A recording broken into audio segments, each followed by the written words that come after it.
Graça e paz, meus irmãos e minhas irmãs, sejam todos bem-vindos e bem-vindas a mais uma celebração dominical da IP de Aracaju.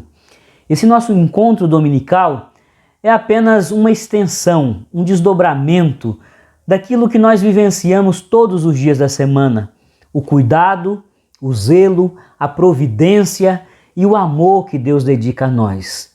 Porque Ele nos ama o tempo todo, nós nos reunimos coletivamente como igreja para prestarmos a Ele culto. Porque em todo o tempo Ele nos visita com graça e misericórdia, nós separamos esse tempo para, como igreja, dizer a Ele que é maravilhoso servi-lo, é maravilhoso ser filho e filha, é uma bênção ser um adorador e uma adoradora de um Deus tão generoso. Que nessa noite o seu coração possa estar repleto de muita alegria e de muito gozo na presença de Deus, porque Ele não está presente conosco agora, nesse momento em que se inicia a celebração. Ele é presente em nossas vidas todos os dias. Oremos pedindo a Deus inspiração e desde já adorando o seu santo nome.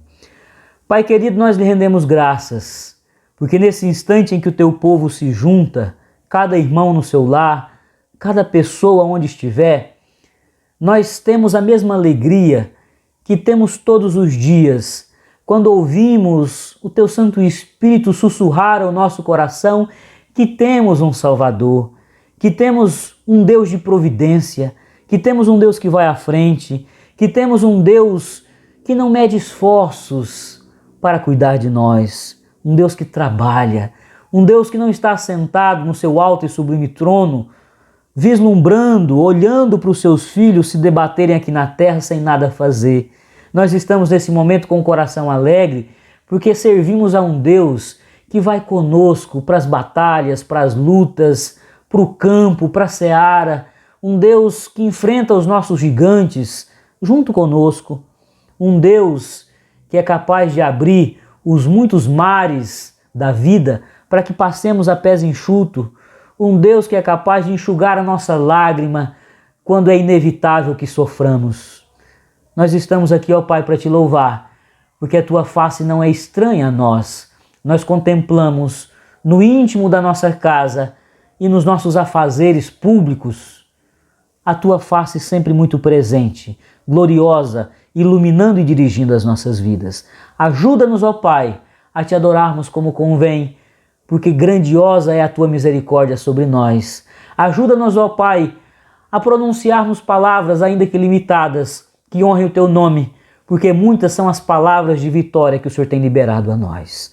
Oramos buscando inspiração e já reconhecendo a tua grandeza em nossas vidas, em nome de Jesus. Amém e amém. Louvemos o nosso Deus.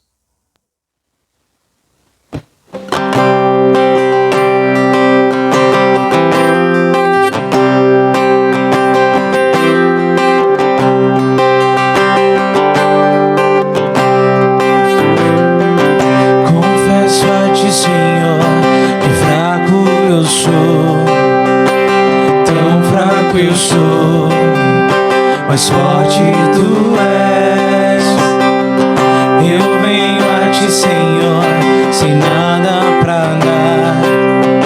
Só quero pedir, vem ajuda, meu Deus.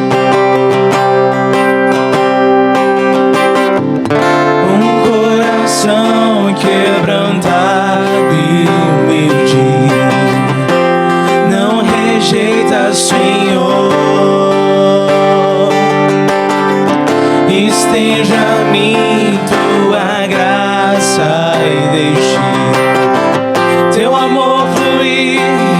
Por misericórdia nós clamamos. Vai chover perdão e graça sobre mim, perdão e graça, e lava-me, Senhor, pois hoje eu preciso do teu amor. Vai chover perdão e graça sobre mim, perdão e graça, e lava-me, Senhor, pois hoje eu preciso do teu amor.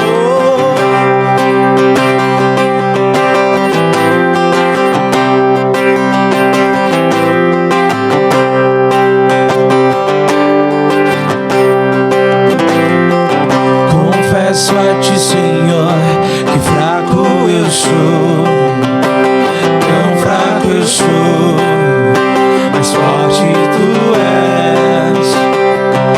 Eu venho a ti, Senhor, sem nada pra dar, mas quero pedir, vem, ajuda-me, ó Deus.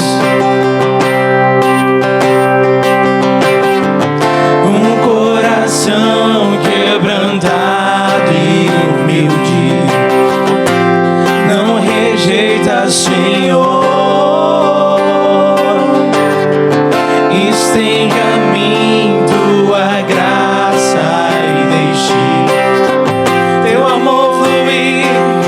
Por misericórdia nós clamamos, faz chover perdão e graça sobre mim, perdão e graça, e lava-me, Senhor, pois hoje eu preciso do teu amor.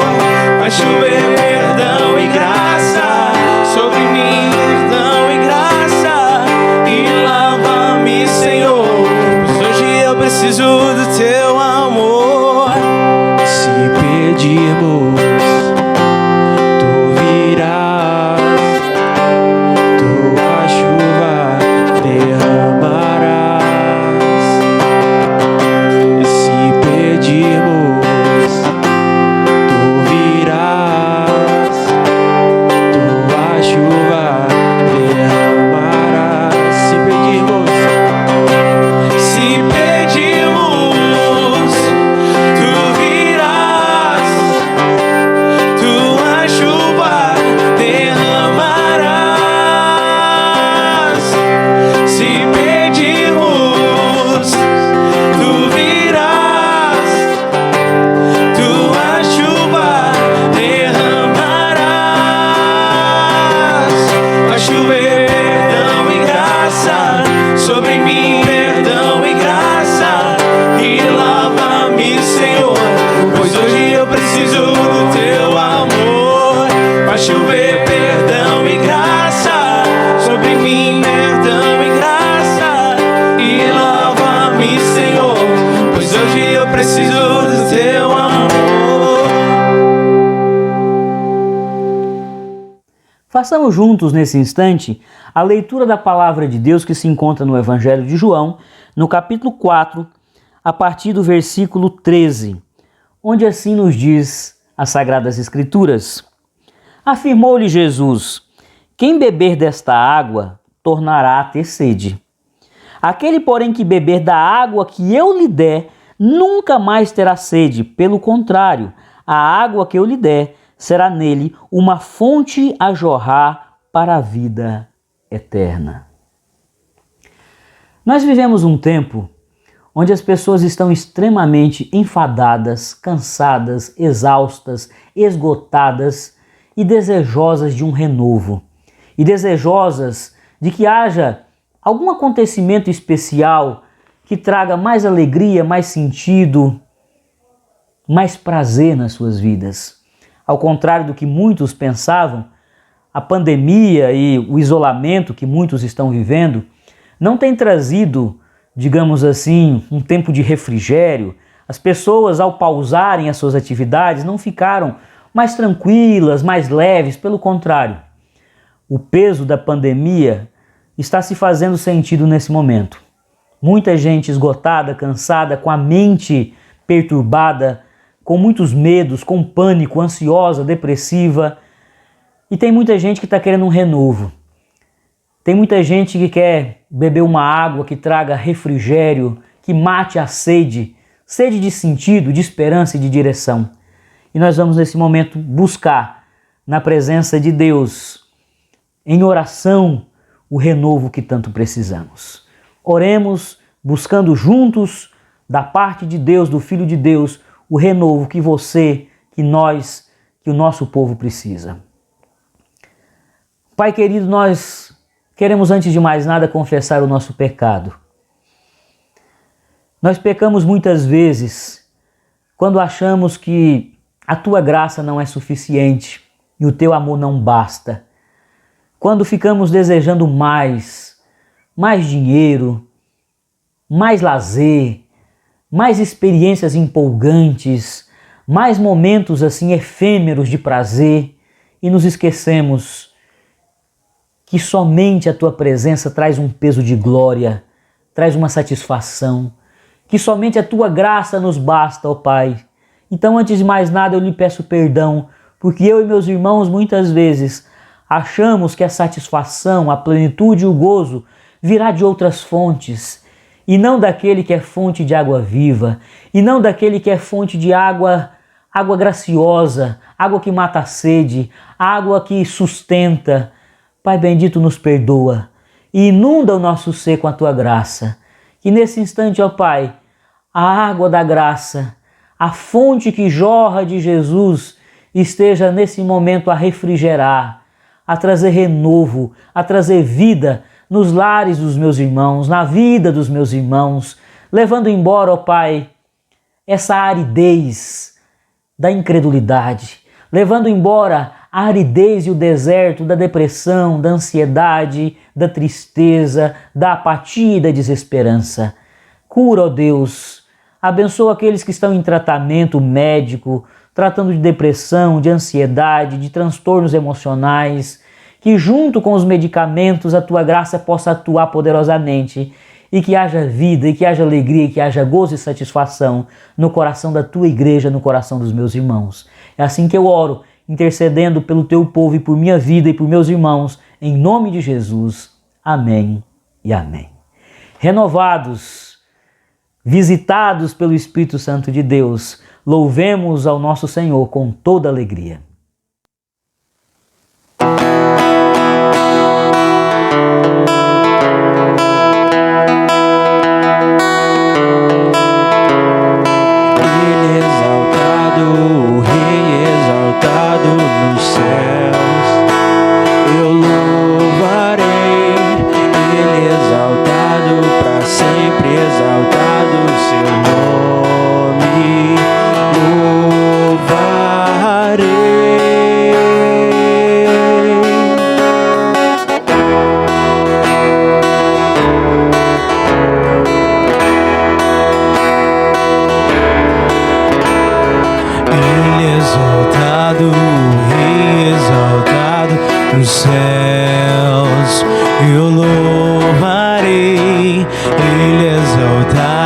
Para sempre exaltado, seu nome louvarei.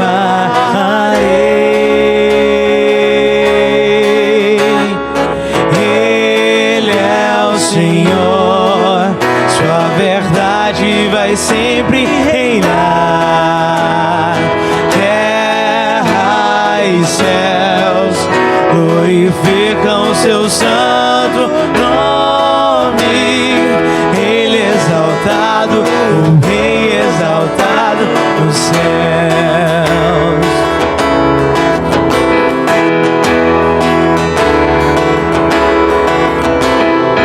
Ele exaltado, o Rei exaltado nos céus.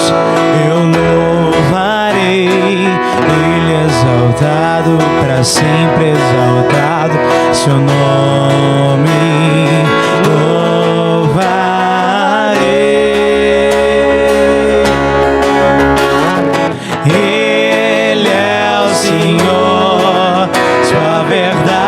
Vai sempre reinar. Terra e céus glorificam seu santo nome. Ele é exaltado, o Rei exaltado nos céus. Ele é exaltado, o Rei exaltado nos céus.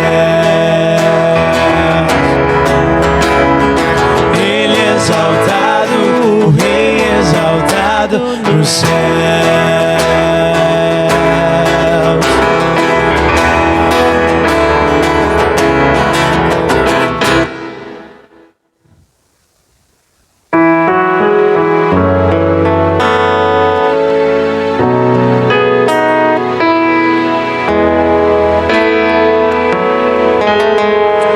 Tu és digno.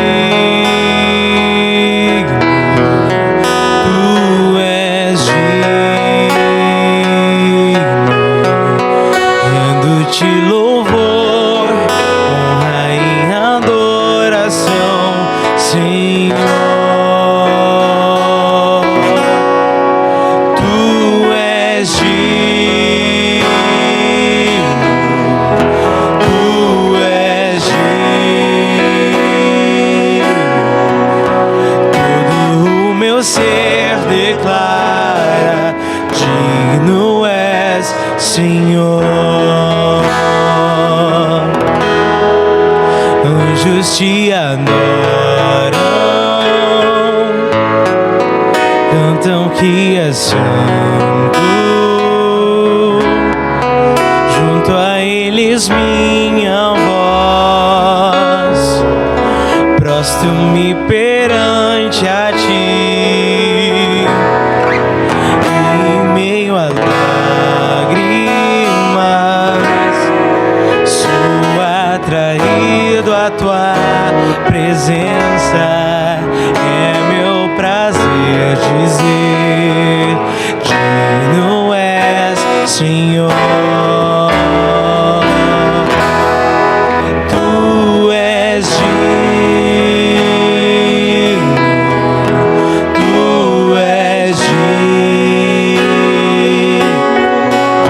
Rendo-te louvor, honra e adoração, Senhor. Tu és digno, tu és digno. Todo o meu ser declara: digno és, Senhor.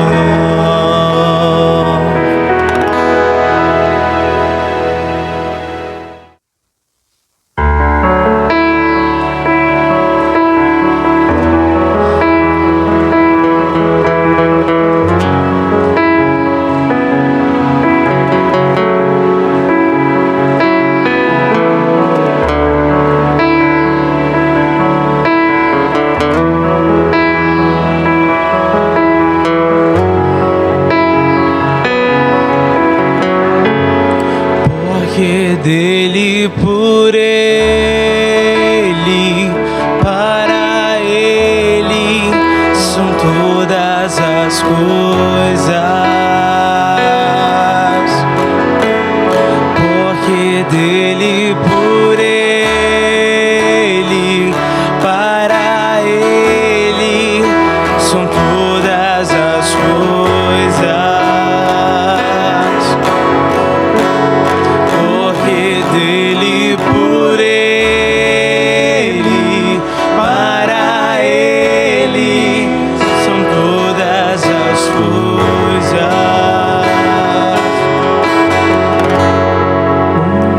A ele a glória,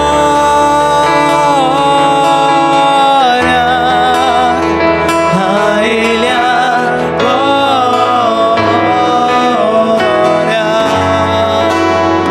A ele a glória, pra sempre, amém.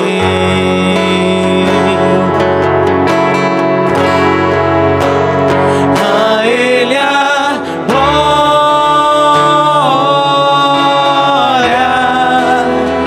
a ele a glória.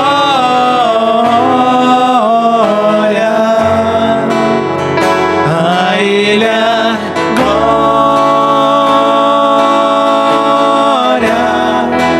pra sempre, amém. Quão profundas riquezas o saber e o conhecer de Deus.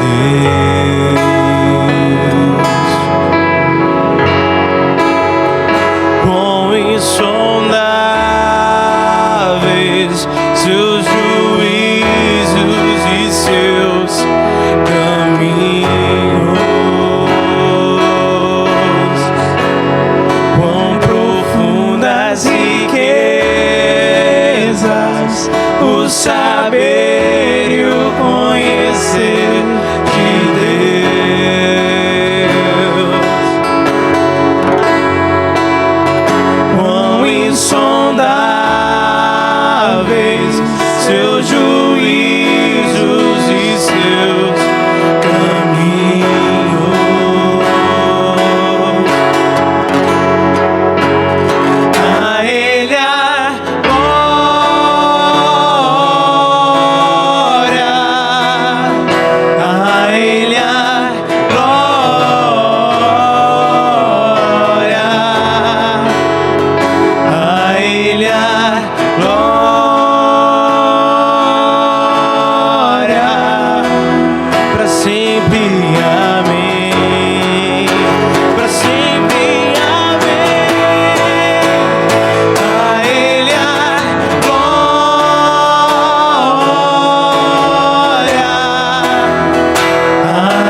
sempre.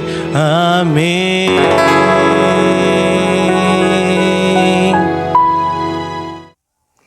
Em um dos salmos preferidos de todo cristão, de todo homem e mulher que acolhe as Sagradas Escrituras como fonte de inspiração e direção, num dos salmos mais lidos e recitados, que é o Salmo 23, nós encontramos uma figura linda, a figura do pastor que nos conduz a ribeiros de águas tranquilas e que refrigera a nossa alma. O bom pastor que nos conduz para esses mananciais de água que matam a sede e que trazem um pouquinho de refrigério para aqueles que peregrinam no deserto.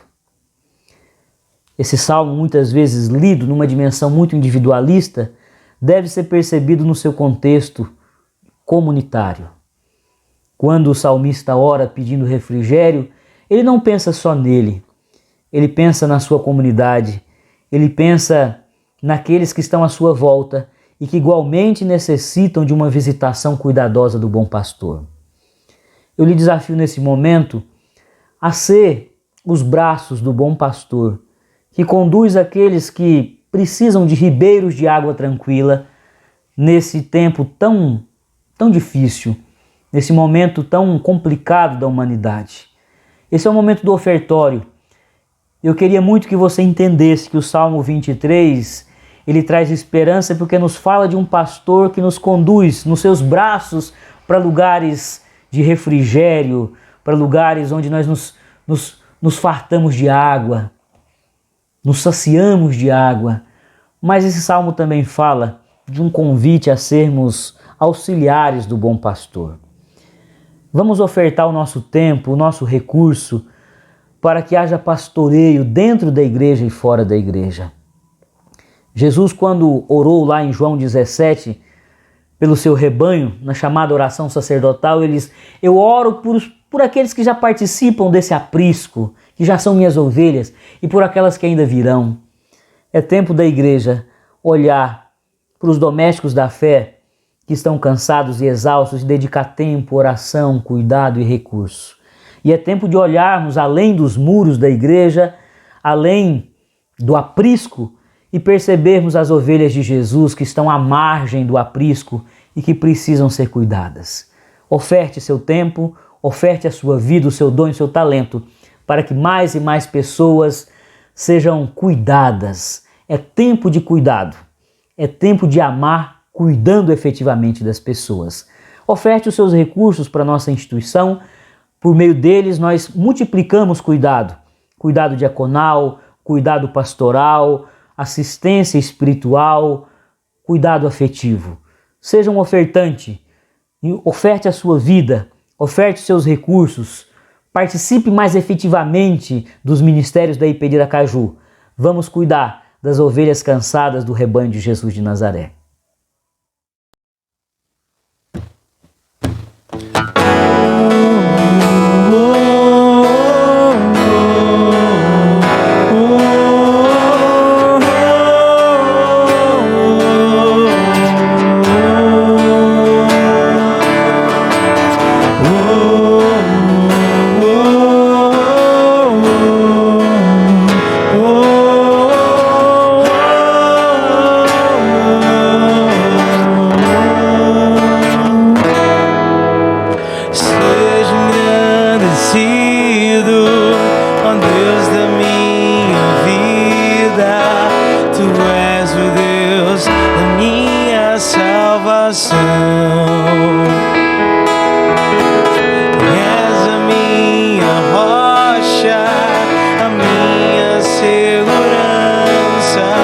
Meus lábios sempre te exaltarão. Seja engrandecido, ó Deus da minha vida. Tu és o Deus da minha salvação. És a minha rocha, a minha segurança. Meus lábios sempre te exaltarão. Aleluia, aleluia, te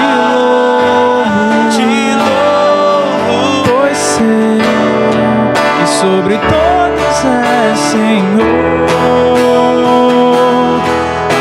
Aleluia, te louvo, pois sei que sobre todos és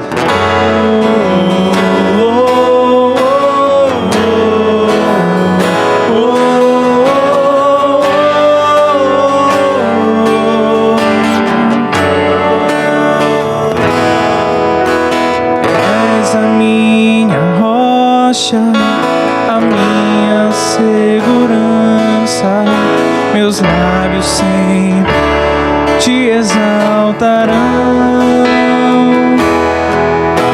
Aleluia, te louvo, pois sei que sobre todos és Senhor. Aleluia, te louvo, pois sei que sobre todos és Senhor.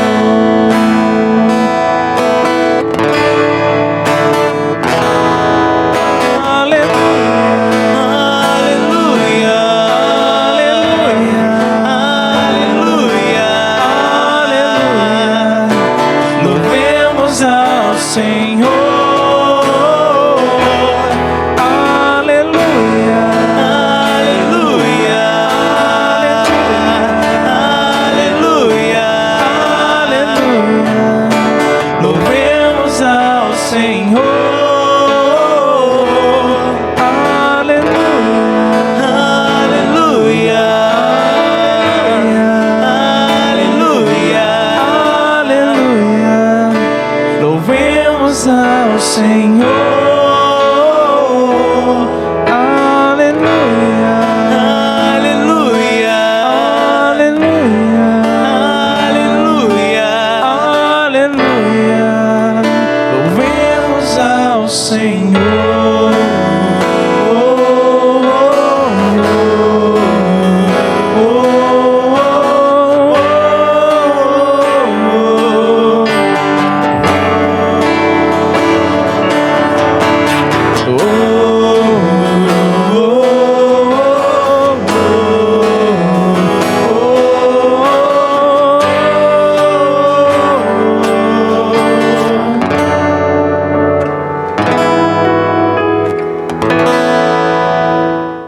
Algumas pessoas ficam muito impressionadas com a capacidade de alguns homens e mulheres de expor as Sagradas Escrituras e de comunicar com conhecimento, com sabedoria e beleza a mensagem de Deus.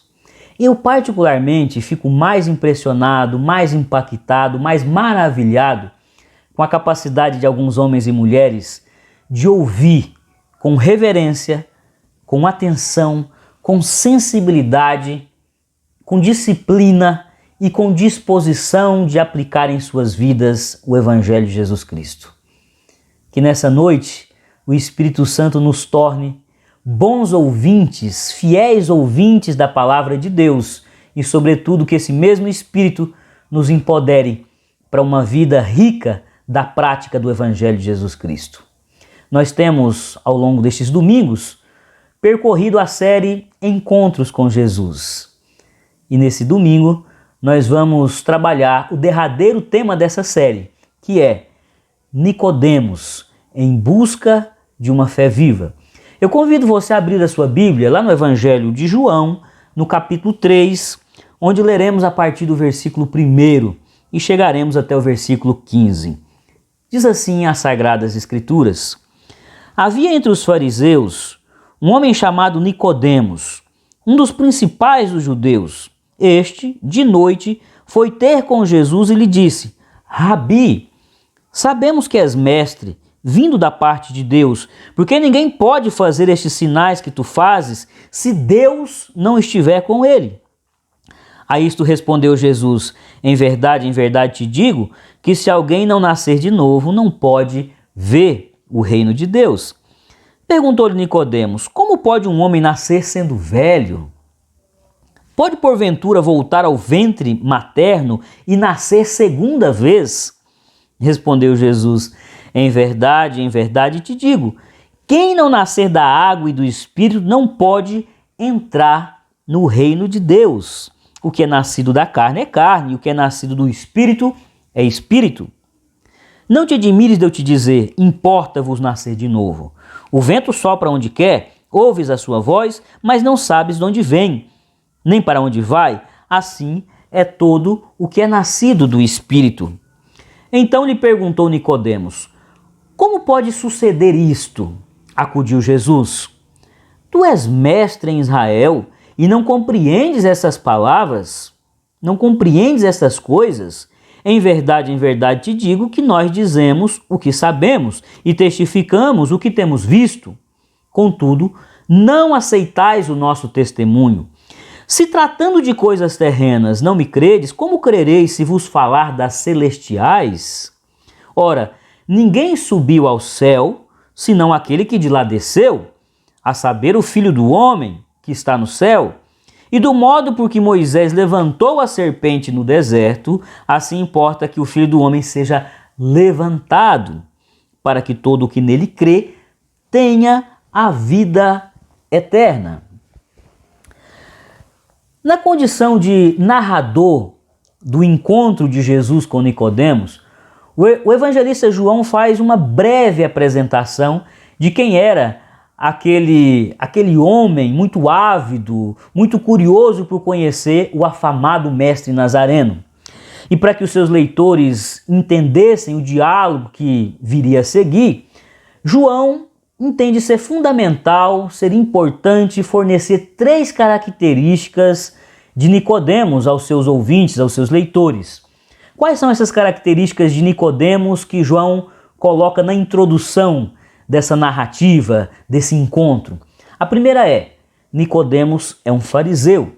E ao trazer essa informação, o que João deseja deixar muito claro é que Nicodemos era um estudioso da lei, um homem aplicado à lei, um homem zeloso da lei, um homem que não apenas entendia ser importante a aplicação, a prática, a incorporação ao estilo de vida da lei dos profetas, mas também exigia, para que a pessoa pudesse ser tida como um judeu verdadeiro, um israelita verdadeiro, que também fosse observado os midrashes, as muitas interpretações que os rabinos faziam da lei. Os rabinos pegaram os mandamentos fixados na lei e desdobraram em milhares. Deixaram um israelita com um peso enorme, com um jugo enorme sobre si. O jugo era justamente aquilo que um rabino dizia que deveria ser aplicado à vida, que deveria ser observado fielmente por um fiel israelita. Esse Nicodemos era um destes que tinha por hábito olhar para a vida das pessoas e estabelecer sentenças pesadas de quem era fiel cumpridor da lei e de quem não era. Jesus, por diversas vezes, e isso está registrado nos evangelhos, acusa os fariseus de serem hipócritas, de serem muito zelosos, de exigirem de maneira muito conservadora, fundamentalista e radical a observância de partes da lei. As partes que não trazia algum constrangimento, alguma exigência à sua justiça, à sua misericórdia, à sua forma de tratar o próximo. Jesus entendia que os fariseus eram sim pessoas que tinham um estudo muito primoroso da lei e queriam que as pessoas que se dissessem israelitas aplicassem com muita radicalidade a lei, mas eles falavam apenas das porções que lhes eram convenientes, por isso hipócritas e por isso teóricos da fé, teólogos de gabinete. Gostavam muito de ficar estudando e se esmerando em entender os textos e as midrashes, que eram interpretações, estudos que os rabinos faziam acerca da lei, mas ao aplicava porções convenientes da lei. Em especial, eles não cumpriam aquilo que a lei falava da justiça, da misericórdia com a viúva, com o órfão, com o estrangeiro. Nicodemos é um destes. Nicodemos, segundo João, é também um homem importante. E com isso, João quer deixar claro que se tratava de um homem proeminente, um homem que era reconhecido entre os seus pares, um homem que gozava de prestígio, um homem prestigiado, um homem que influenciava pessoas. Óbvio que ele estava ali diante de Jesus, procurando novas informações sobre a lei, novos conhecimentos, porque ele queria compartilhar com seus pares. Esses chefes do partido farisaico viviam sempre em busca de novas compreensões, em especial aquelas que fossem muito conservadoras, muito radicais, aquelas que trouxessem um peso ainda maior para os seguidores da religião judaica. João também frisa nessa sua apresentação de Nicodemos, que introduz o diálogo, que ele era um homem espiritualmente frustrado. E ele diz isso nas entrelinhas. E ele diz isso quando apresenta Nicodemos como um homem que procura Jesus à noite. Um homem que vai até Jesus no período da noite. A noite, dentro da simbologia do Evangelho de João, é o tempo da ignorância. É o lugar dos perdidos. Ignorância no sentido de desconhecimento da revelação de Deus. Aqueles que ignoram, que desconhecem a revelação de Deus concentrada em Jesus. Ele não vai até Jesus na noite apenas porque tinha vergonha de ser visto com Jesus. Também, como um homem importante, um homem que tinha muita proeminência, não pegaria bem para ele ser visto como um rabino que não era bem quisto, era popular, mas não era bem quisto. Tinha popularidade, mas não era visto como um judeu que trazia ensinamentos refinados dentro daquilo que era a doutrina mais conservadora, mais tradicional, a doutrina mais sã, segundo a ótica dos fariseus.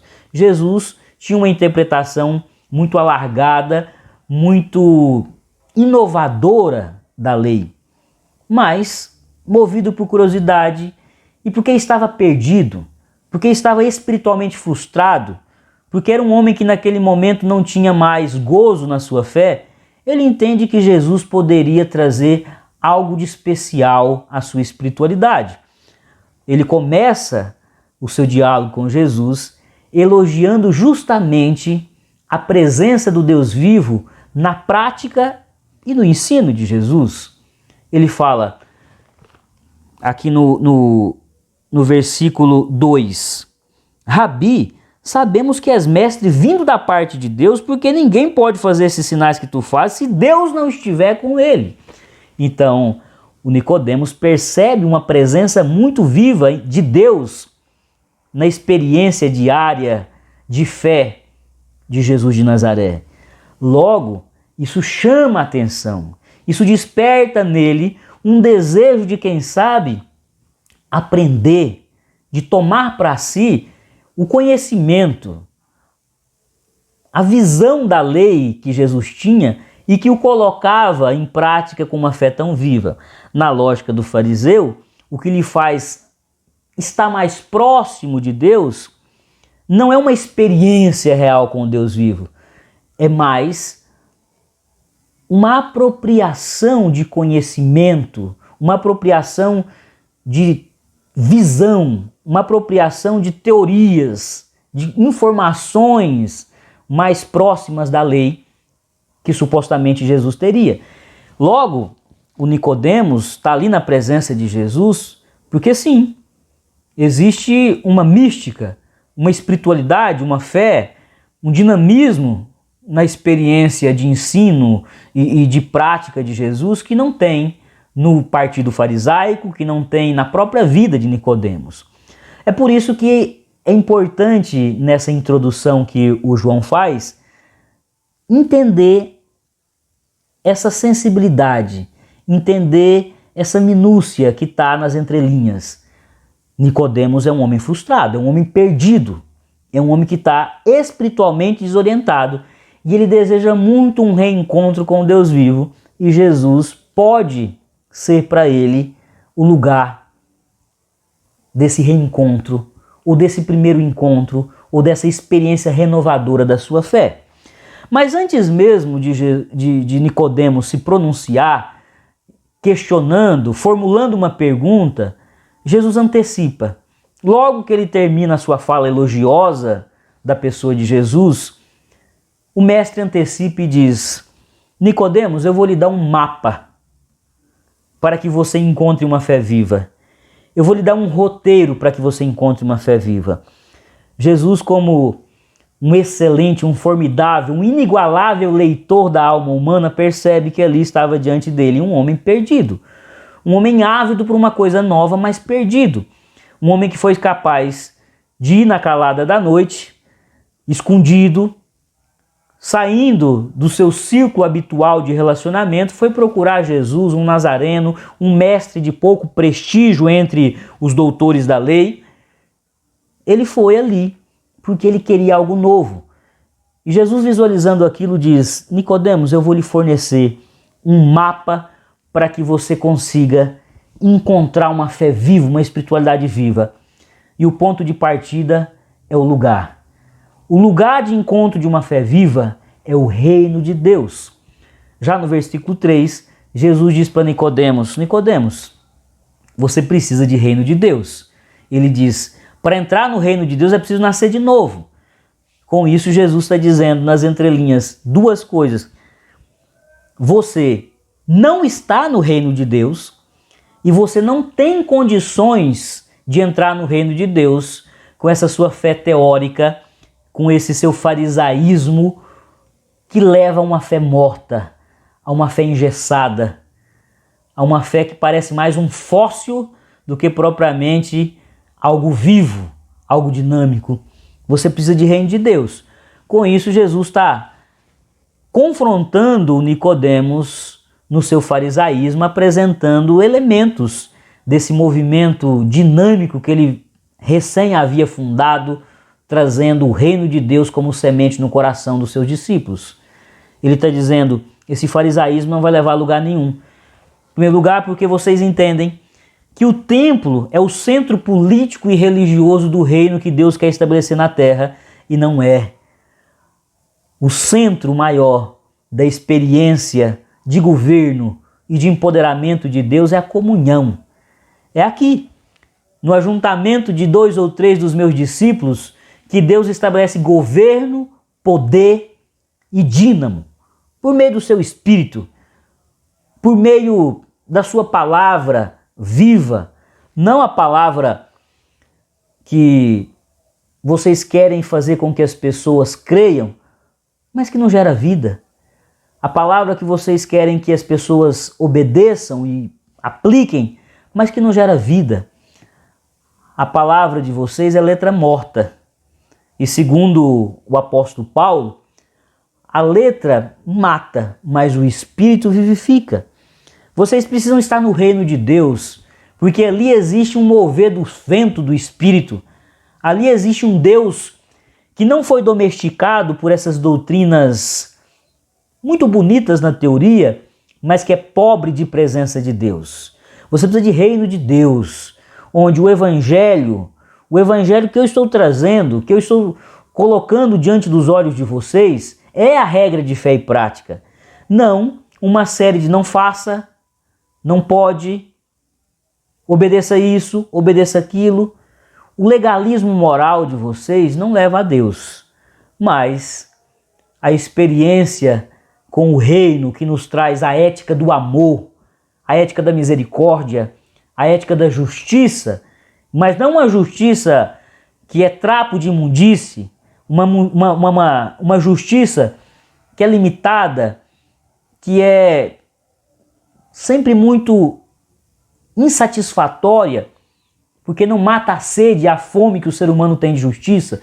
Se vocês abraçarem a justiça, se você abraçar a justiça do reino, Nicodemos, se você abraçar a misericórdia do reino, você vai entrar verdadeiramente numa nova dimensão de fé, fé viva, fé que tem esperança, fé que produz transformação real no ser das pessoas.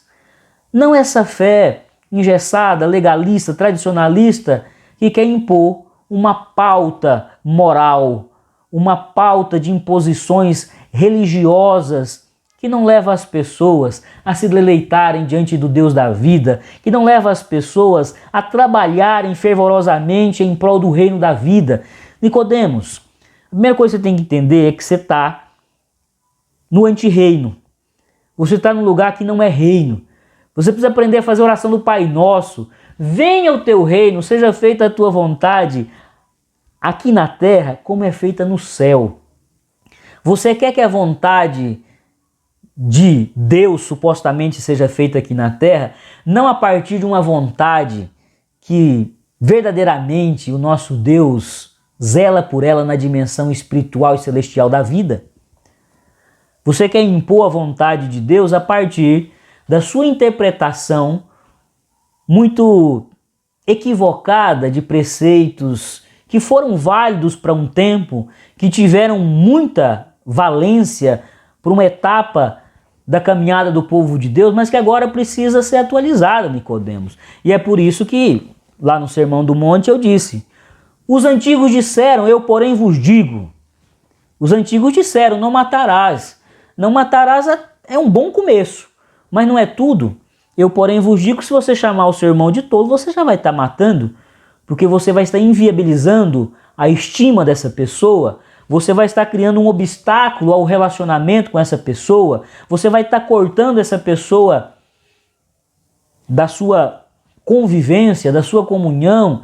E quando a gente tira pessoas da nossa comunhão, a gente está matando essas pessoas dentro de nós e muitas vezes dentro delas mesmas, porque a rejeição, a exclusão não produz vida, produz morte, morte relacional, morte emocional. Nicodemos, no reino de Deus existe um evangelho poderoso que tem que ser obedecido e praticado, mas é um evangelho mais sublime, mais dinâmico, atualizado pelo Deus da vida, não o Deus da guerra, não o Deus da morte, não o Deus da vingança, mas o Deus da graça. Você precisa entender que o nosso Deus em mim traz uma revelação muito nova. E Nicodemos, na medida que não vai entendendo essa fala de Jesus, recebe de Jesus mais um confronto. Jesus diz: olha, você não está entendendo do que eu estou falando, do que eu estou testificando, e a razão é muito clara. Você é muito entendido das coisas terrenas, carnais, e você é nascido da carne. Mas eu vim da parte de Deus.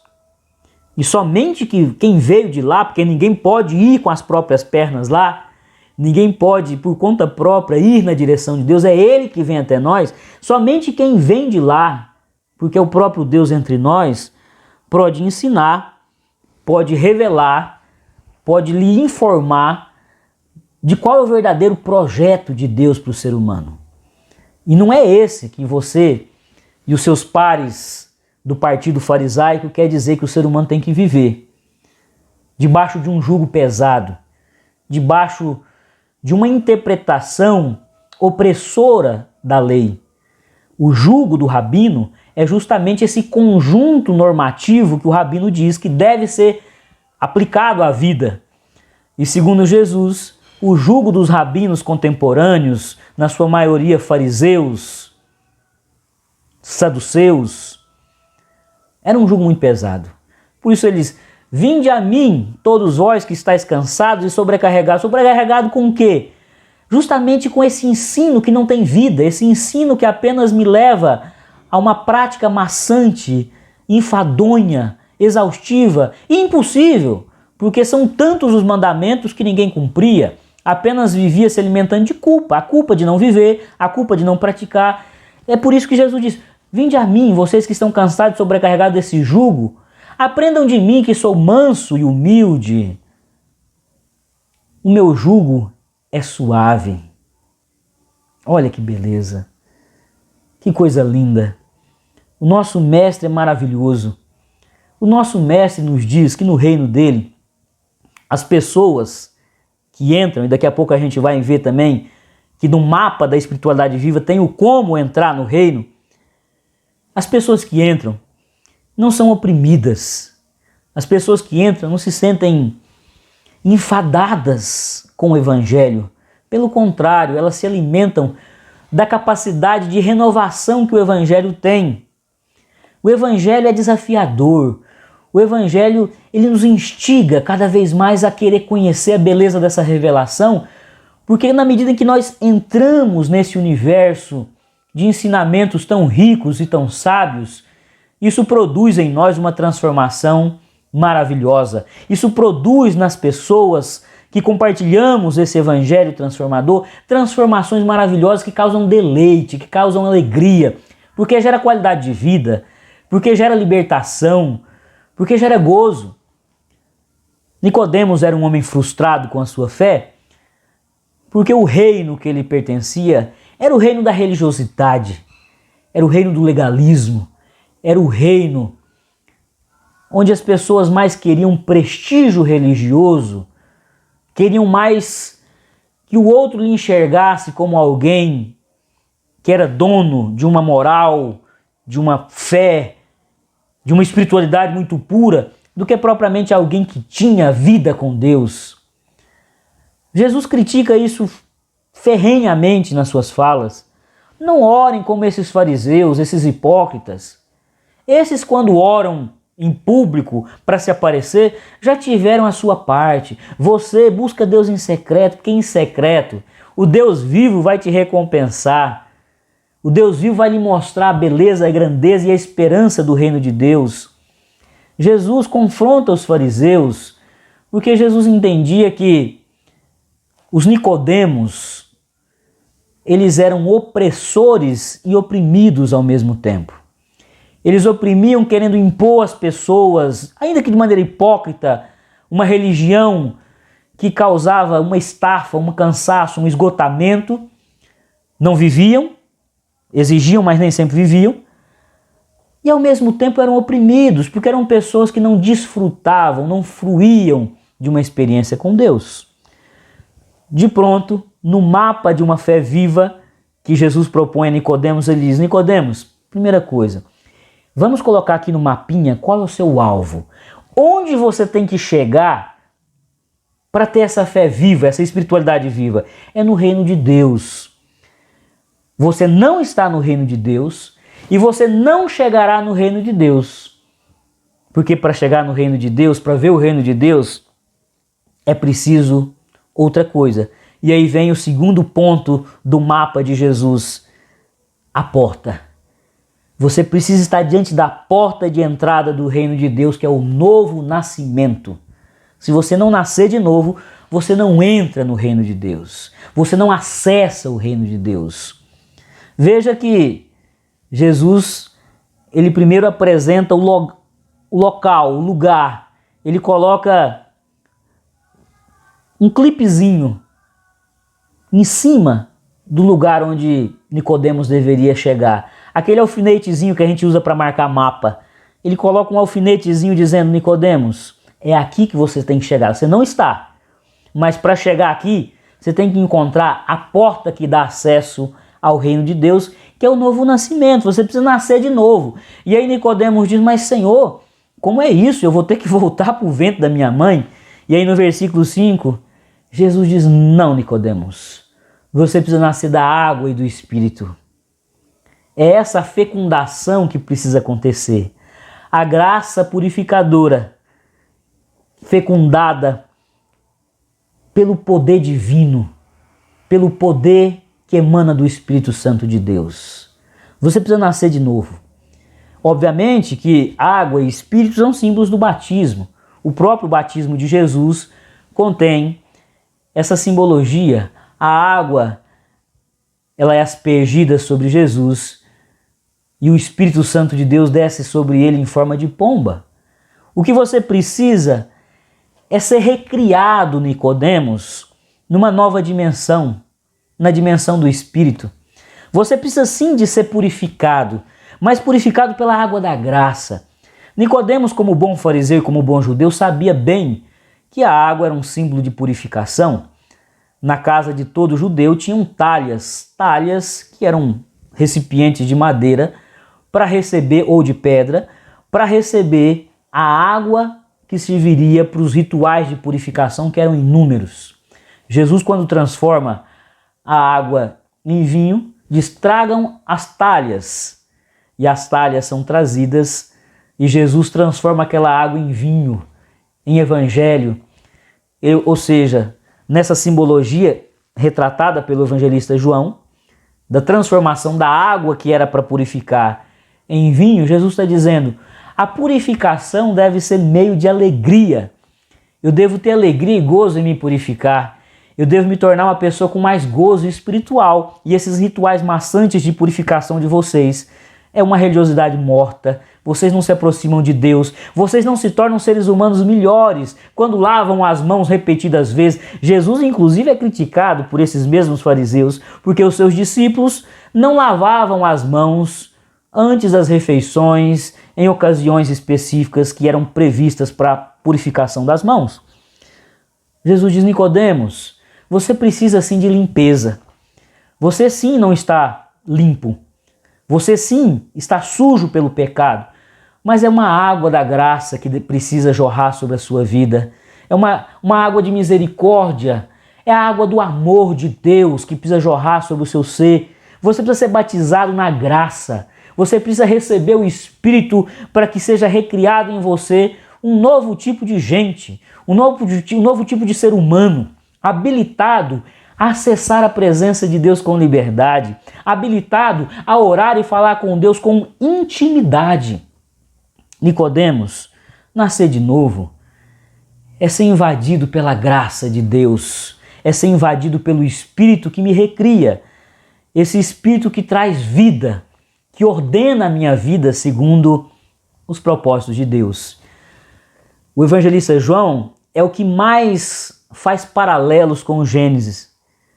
Ele diz, lá no prólogo, capítulo 1, no princípio era o Verbo, e o Verbo estava com Deus, usando expressões que estão lá no comecinho do livro de Gênesis. Portanto, quando ele traz água e Espírito, João está falando também daquela imagem que era o retrato da criação. O Espírito pairava sobre a face das águas. O Espírito fecundava as águas para que Deus pudesse depois trazer à existência um mundo, uma existência de uma diversidade enorme de coisas e da pessoa do ser humano. João está dizendo, ao trazer ao conhecimento dos seus leitores esse diálogo de Jesus com Nicodemos, todos nós precisamos sermos recriados, voltarmos ao começo de tudo. Precisa haver um reset. É preciso que uma nova criatura venha à existência para que a gente possa, sim, definitivamente, viver aquela dimensão de espiritualidade, de relacionamento com Deus que o ser humano já experimentou no Éden. Nicodemos, você precisa nascer de novo porque você precisa ser recriado. Você é nascido da carne, você é carnal, você tem uma visão só do entendimento racional, limitado. A sua percepção, a sua linha de argumentação é própria de um ser humano que não acessa essa dimensão nova da vida, que não respira esse ar puro do reino de Deus.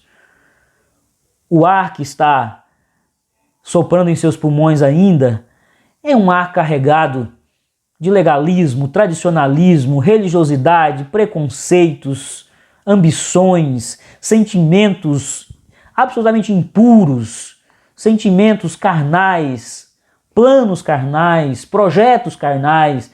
Você precisa ser transportado para o reino de Deus, mas para ser transportado para o reino de Deus, você precisa nascer de novo. Você precisa ser um ser humano alinhado com essa nova criação, com essa nova ordem, com tudo que Deus está criando e recriando a partir do reino que já está entre nós. Nicodemos, você precisa nascer de novo. Porque os nascidos de novo, eles não querem domesticar Deus. Eles não querem mais colocar coleira em Deus. Eles não querem mais colocar em Deus limites para o seu agir e para o seu pensar.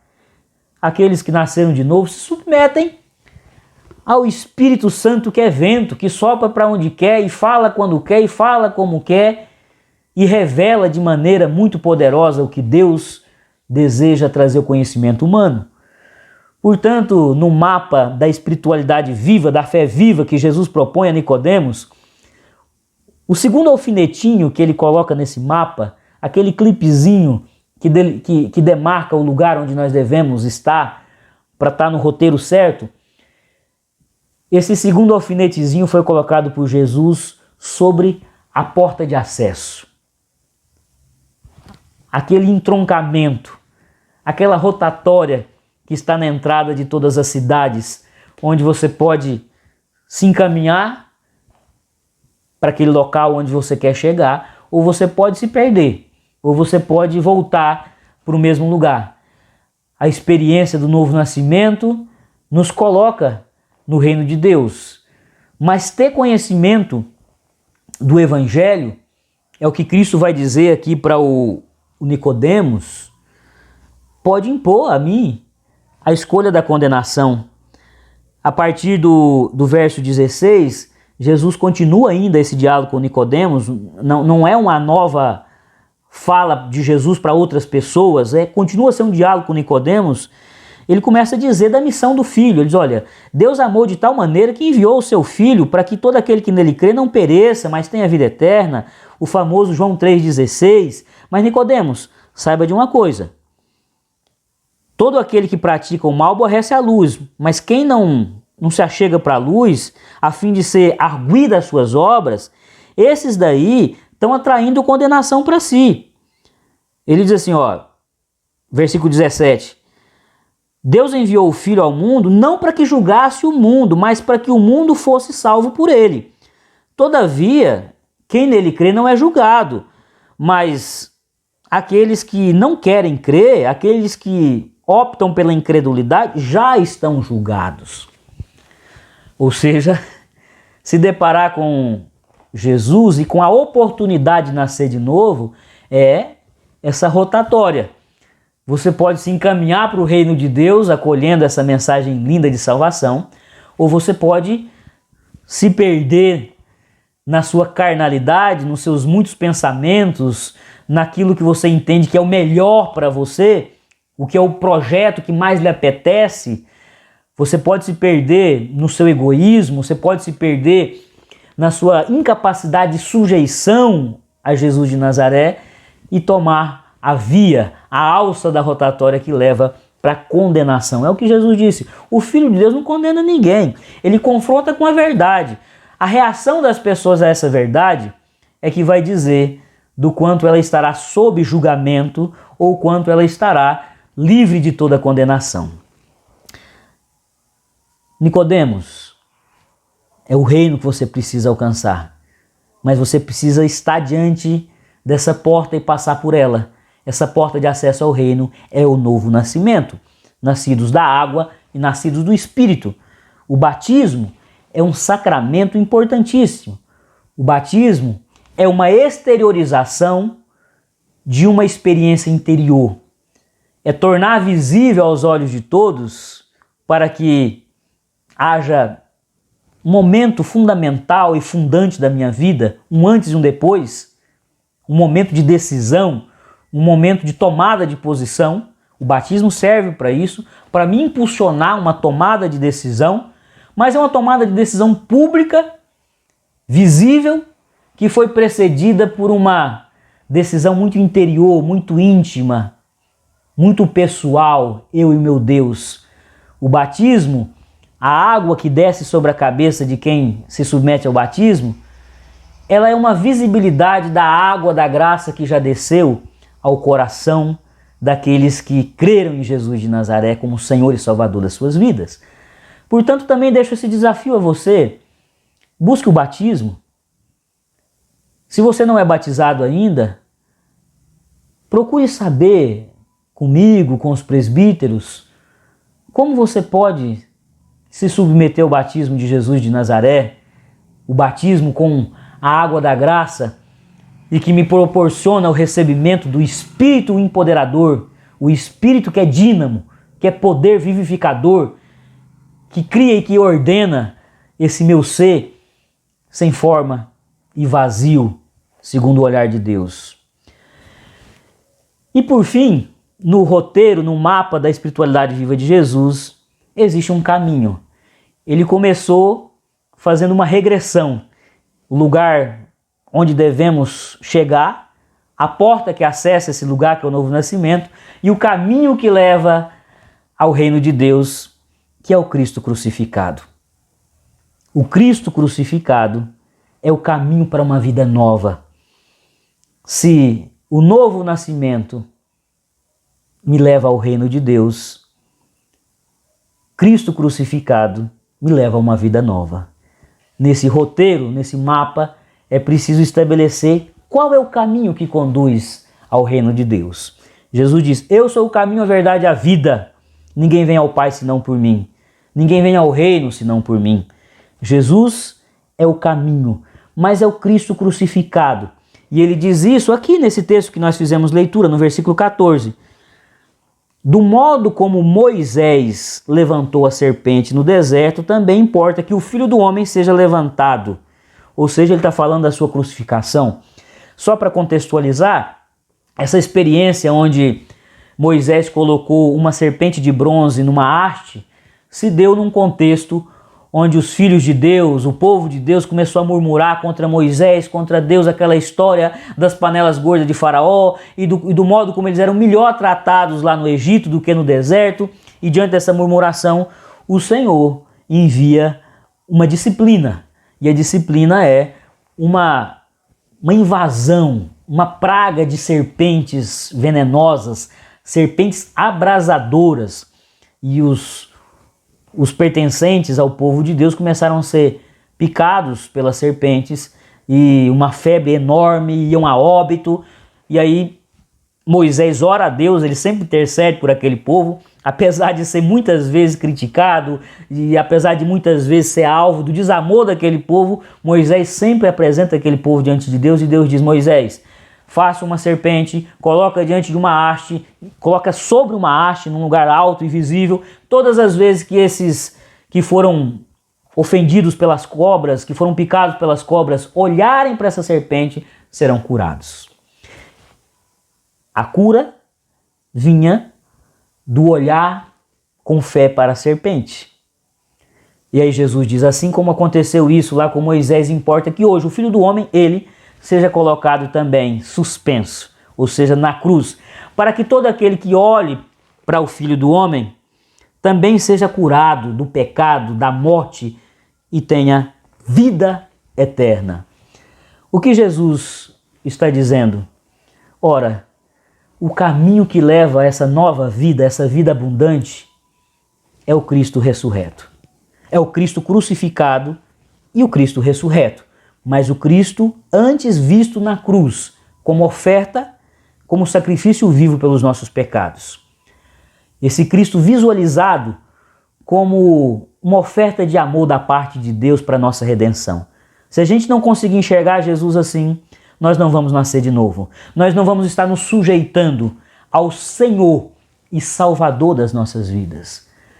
O evangelista João, por sinal o único que faz essa descrição, diz que, isso está lá no capítulo 19, no verso 34, os soldados romanos, antes de quebrar as pernas de Jesus, porque havia tido um pedido dos judeus para que se encerrasse logo aquela sessão de tortura, aquela cerimônia cruel de morte, para que se encerrasse logo, porque era sábado, que se quebrasse as pernas. E se quebrando as pernas, eles morrem mais rápido. Eles param de sustentar o corpo sobre os pregos e morrem mais rápido. Só que quando chegaram diante de Jesus, averiguaram que ele já estava morto. E ao invés de quebrarem as suas pernas, para que se cumprisse também uma profecia de que nenhum osso do corpo de Jesus seria quebrado, eles decidiram enfiar uma lança na lateral do corpo de Jesus. E diz o texto de João que quando eles feriram Jesus com a lança, jorrou água e sangue da lateral de Jesus. Ou seja, essa água que desce sobre aqueles que nascem de novo, a água da graça, a água da misericórdia, a água que simboliza o amor de Deus por nós. Essa água misturada com um sangue, que é a vida de Jesus, que é a vida que também jorra sobre nós. Fonte de água viva é o Senhor. Na cruz ele jorrou graça, ele jorrou vida. E é por isso que ele disse, eu, suspenso naquela cruz, tal qual um dia uma serpente de bronze foi suspensa para a cura do povo de Deus, é o caminho da cura que nos faz ser pessoas vivas, pessoas que não estão mais reféns, opressas, acorrentadas ao pecado, mortas pelo pecado. Gente que não é zumbi, que se move sem vida. O zumbi ele se caracteriza por se movimentar, se mover, mas sem vida. Nós vamos nos mover com vida e vida em abundância no dia em que olharmos para Jesus na cruz e reconhecermos, ele morreu por mim, ele morreu pelos meus pecados, nele, sobre ele, estavam as minhas enfermidades. Ele levou sobre si as minhas enfermidades, os meus pecados, os meus delitos, as minhas culpas, a minha dívida, aquilo que eu, enquanto descendente de Adão e Eva, os pecadores que nos colocaram nessa rota de destruição e morte, sobre ele estava o nosso pecado, mas dele também jorrou a água que nos purifica do pecado, a água da graça e da misericórdia, a água da vida, porque tem o seu sangue, porque tem a sua vida sendo derramada sobre nós. Jesus na cruz jorrou água e sangue, graça e vida. E aqueles que são batizados nessa graça e nesse sangue e nesse poder que emana do Espírito, que fecunda a graça e nos faz novas criaturas, estes são capazes de entrar no reino de Deus e assim desfrutarem de uma fé muito viva, de uma fé cheia de esperança, de uma fé muito poderosa. Eu concluo essa nossa reflexão trazendo à nossa memória uma fala de Martinho Lutero. Ele diz assim: fé é uma firme confiança nas promessas de Deus, que por elas eu morreria 1000 vezes. Eu parafraseio Lutero e digo que uma fé tão viva quanto a nossa disposição de morrer e viver por ela. A nossa fé é tão viva, tanto quanto a minha disposição de tomar a minha cruz, morrer com Cristo, viver por Cristo, ressurgir com Cristo. Uma fé viva é uma fé que se submete à missão, à ética, ao amor, à misericórdia e à justiça do Evangelho que fundou um novo reino. A semente do Evangelho trouxe à existência um reino que já está entre nós, ainda não na sua plenitude, mas um dia viveremos a dimensão plena do reino na glória vindoura. E aí, verdadeiramente, seremos vivos como nunca. Pessoas que têm um corpo glorificado, um corpo que é absolutamente isento de pecado, de fragilidades próprias da nossa condição pecadora, e um corpo muito vivo a ponto de desfrutar do Deus da vida na sua plenitude.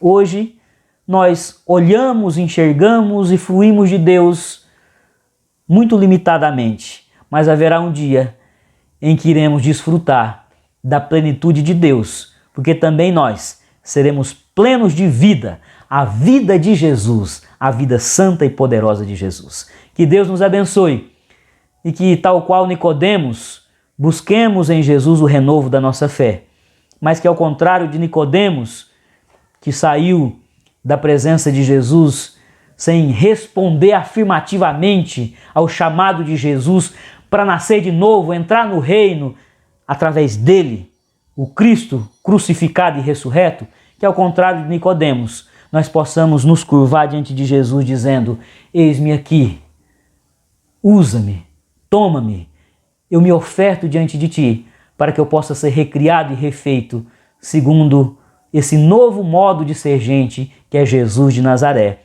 nosso Senhor e Salvador. Que Deus nos abençoe poderosamente hoje e sempre.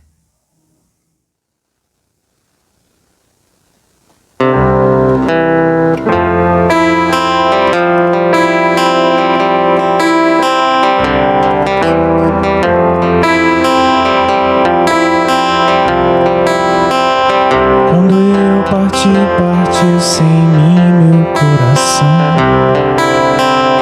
Meus pés tremeram ao pisar em outro chão. Eu disse adeus, eu disse sem razão que a minha companhia era solidão. O fogo me queimou, mas me aqueceu. A luz que me cegou me fez ver Deus. Minha alma se fartou sem água e pão. A mãe da esperança é a provação. Por sobre a estrada amanheceu e anoiteceu. E eu vi que os dias mais sombrios também são teus. O homem que eu parti de casa se perdeu, e a caminhada fabricou um novo eu. O fogo me queimou, mas me aqueceu. A luz que me cegou me fez ver Deus. Minha alma se fartou sem água e pão. A mãe da esperança é a provação.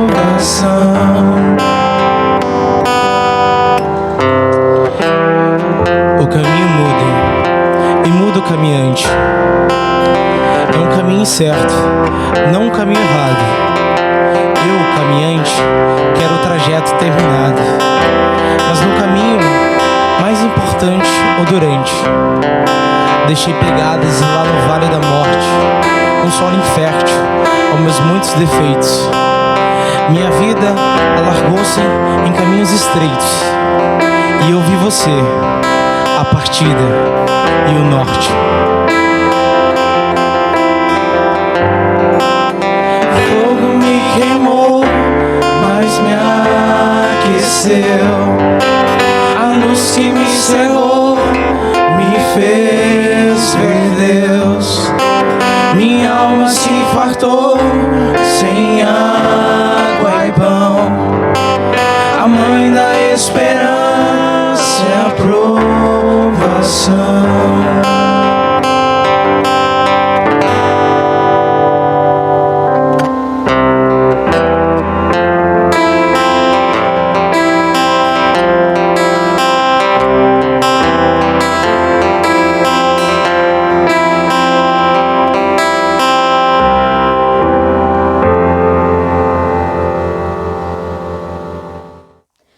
Na famosa passagem da cura do cego de nascença, registrada no Evangelho de João, no capítulo 9, nós observamos um questionamento dos discípulos ao Mestre. Senhor, quem pecou para que ele nascesse cego? Ele mesmo ou seus pais? Ao que Jesus responde, não se trata de pecado, não se trata de culpa, se trata do que Deus quer fazer na vida dele, do Pai, quer manifestar nesse homem a sua glória.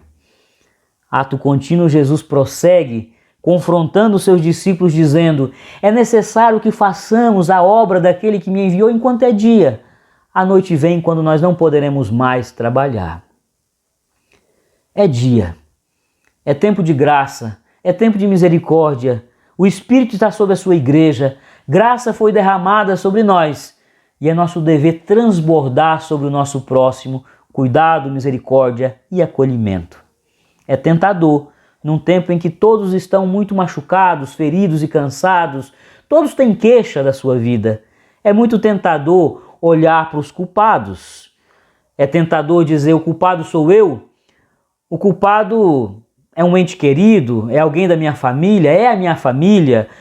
Os culpados são os políticos, os governantes que atuam nas esferas de poder, Estado, município, União, é tentador. Ainda que existam culpas reais, ainda que pessoas tenham contribuído para que não estejamos vivendo o melhor dos momentos, é dia. E porque é dia nós temos que trabalhar. E porque é dia nós devemos levar o evangelho libertador. E porque é dia nós devemos levar o evangelho da salvação. E porque é dia nós devemos alcançar o outro com acolhimento e cuidado e pastoreio, sendo braços misericordiosos de Jesus de Nazaré. Sejamos despedidos para uma missão, porque é dia. Jesus está entre nós, o Espírito foi derramado e a graça salvadora inundou o nosso ser. Sejamos enviados para transbordarmos em evangelização no meio daqueles que precisam serem alcançados pelo amor de Deus. Que a graça do nosso Senhor e Salvador Jesus Cristo, que o amor do nosso Deus Pai e que a consolação e a comunhão do Espírito Santo de Deus repousem sobre nós, igreja missionária, igreja serva, igreja que é auxiliar do pastoreio de Jesus de Nazaré. Que essa graça esteja sobre nós, para que possamos ir para o mundo, cuidando, evangelizando e acolhendo aqueles que o nosso Deus separou para pertencer ao seu aprisco antes da fundação do mundo. Que essa graça esteja sobre nós, IPI de Aracaju, e sobre todo o povo de Deus espalhado pela face da terra, hoje e sempre. Amém e amém. Meus amados irmãos, permaneçamos em nossos lares, se assim for possível.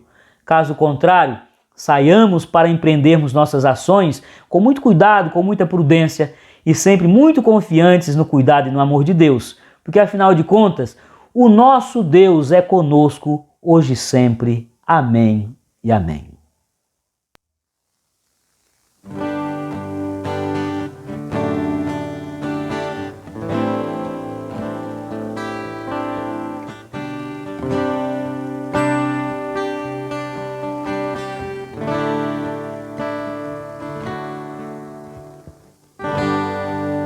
Se eu quiser adorar a Deus, tenho que entender seu filho.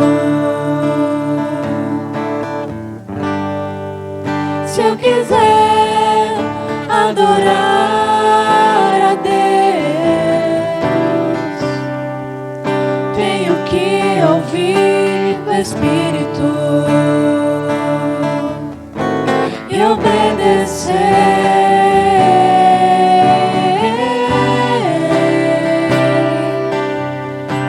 e obedecer.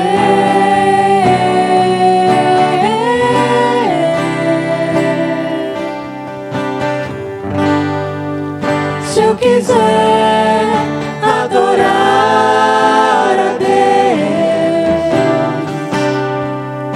tenho que entender seu filho. Se eu quiser adorar a Deus,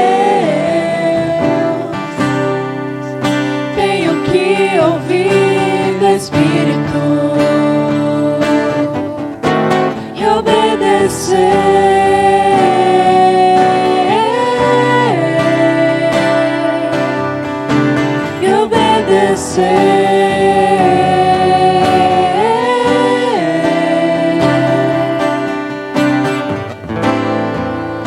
Tenho que aprender a ouvir,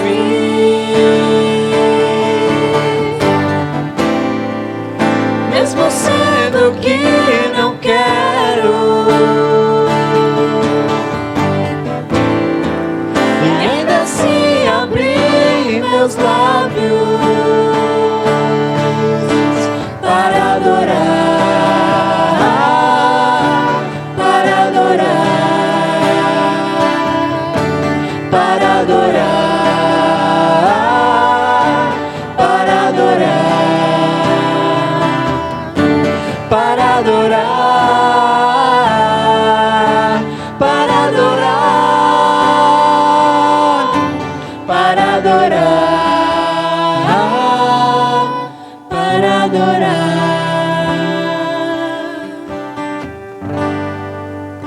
se eu quiser adorar.